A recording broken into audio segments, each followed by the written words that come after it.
Running over to the dining room window, I called back over my shoulder, "What is that, Dad?"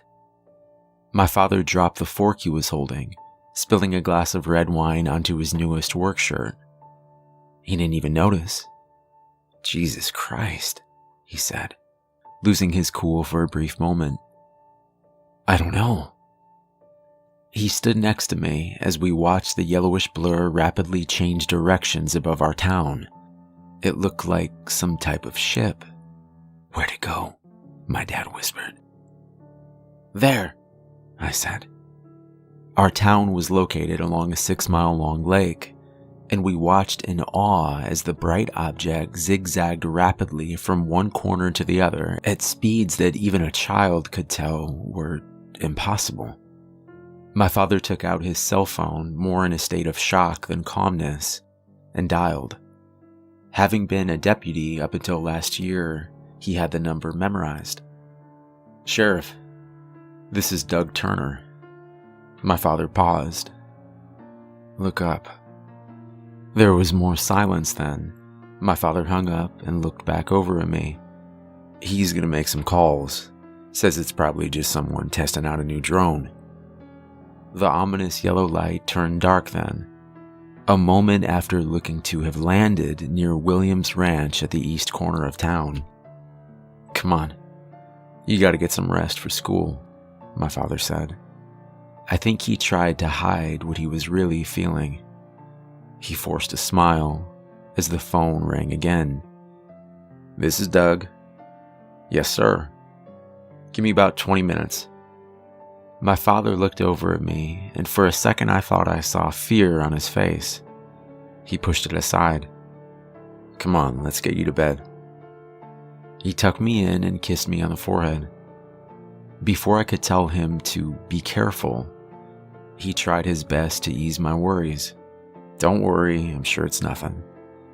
Sheriff says he's bringing a few other men along as well." He winked. "Whatever it is, I'll be careful." And then he was gone, leaving the light on near my bed and closing the front door with a click. I was home alone, but no one in the town ever worried about such things as burglars, or worse. At least not yet. I don't know how I fell asleep, but all I can tell you is I woke up the next morning with a terrible headache. My father hadn't come home. Clutching my head tightly, I still managed to run into the kitchen and was surprised to see him waiting for me at the table. "Good morning, son." I looked over at him with confusion as he made no attempt to go over the previous night. "What was it, Dad?" His blank expression held. "What was what, son?" I became more confused. "The yellow light. The thing in the sky. I think you must have had a nightmare, son," he replied firmly. And then he stood up from the table and smiled. It didn't ease my fear, only enhancing it, as the smile turned into a grin far wider than I was accustomed to. "Say, you know what?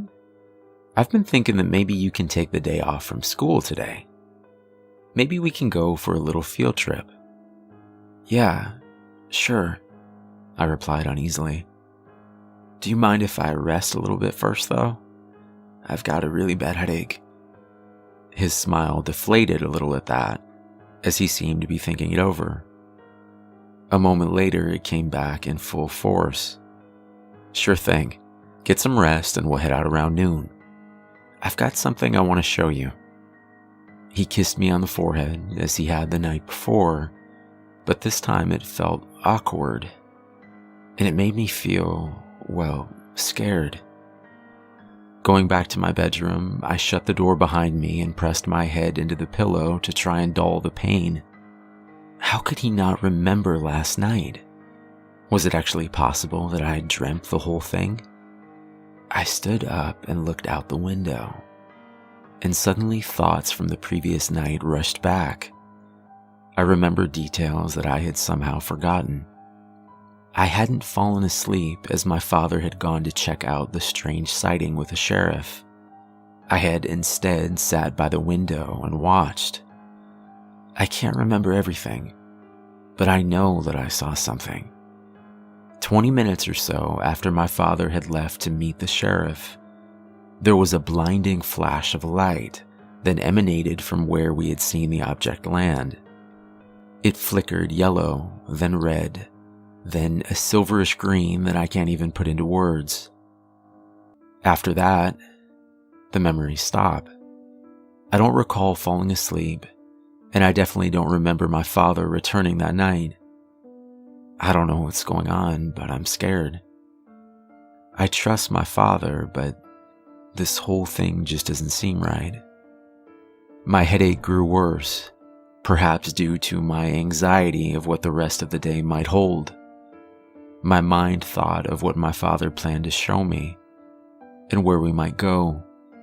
I am ashamed to say that the most prevalent thought of all was, is he even still my father? I'm not sure how much time passed before the door creaked slowly open, and I opened my eyes to see him grinning over at me.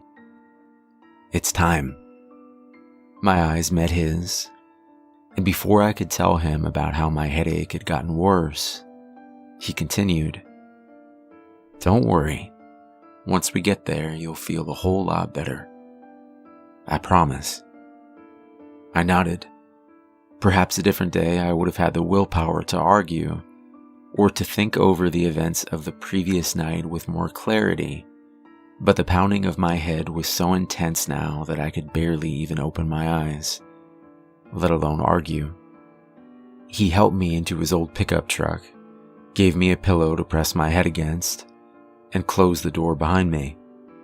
The engine started up easily, and I drifted in and out of sleep as he put it in drive and made his way down the long road into town. Opening my eyes for a moment, a bright patch of pine trees could be seen out of my window. I saw a family of deer as well, their eyes seeming to focus on me as we made our way farther down the road. When we got to the town square, it was unlike anything I had ever seen in my life. My friends and some of my family were there, as if they had been waiting for me. Their eyes were happy and bright, and as we drove through the square, I noticed each one of them was grinning widely as we passed by. They all waved. "They're happy to see you," my father said. "Where are we going, Dad?" Before I had to close my eyes again from the pain, I saw him look over at me and wink for the second time that day. I must have fallen asleep then, because the next thing I knew, I was standing in an open field that must have been William's ranch. The sun wasn't as bright as it had been while we had driven, and strangely enough, my headache was almost completely gone now. "You ready?" my father asked, and I noticed that his eyes weren't the calm brown I had known before, but were some type of silver. "Ready for what?" "Ready to see," he said, grinning widely and stepping aside. On the ground behind him sat a circular silver disc, maybe only a few feet wide. I found it almost unimaginable that such a small object could have been responsible for the blinding display we had seen the previous night. "That's it?" I asked. My father nodded. "Go closer." I don't know why then, but I shuddered, the first time since awakening, feeling a surge of fear make its way through my body. "I don't want to." "Go closer," he said, his tone changing only slightly to anger and perhaps impatience. I don't know where I could have gone, but maybe I would have run then, far away from this place and far away from the dream of it all.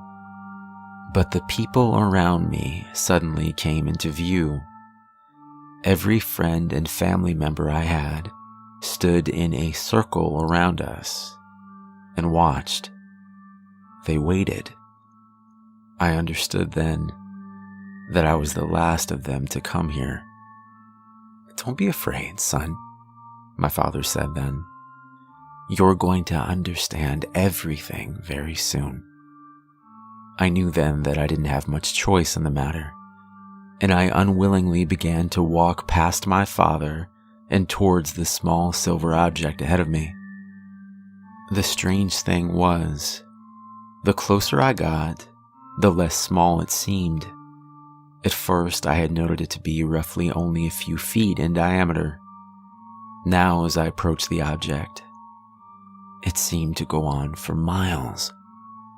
As it loomed just in front of my gaze, I began to understand my father's words. The object wasn't just a craft or an alien ship. It was so much more. The thing began to show me what it would bring to our world.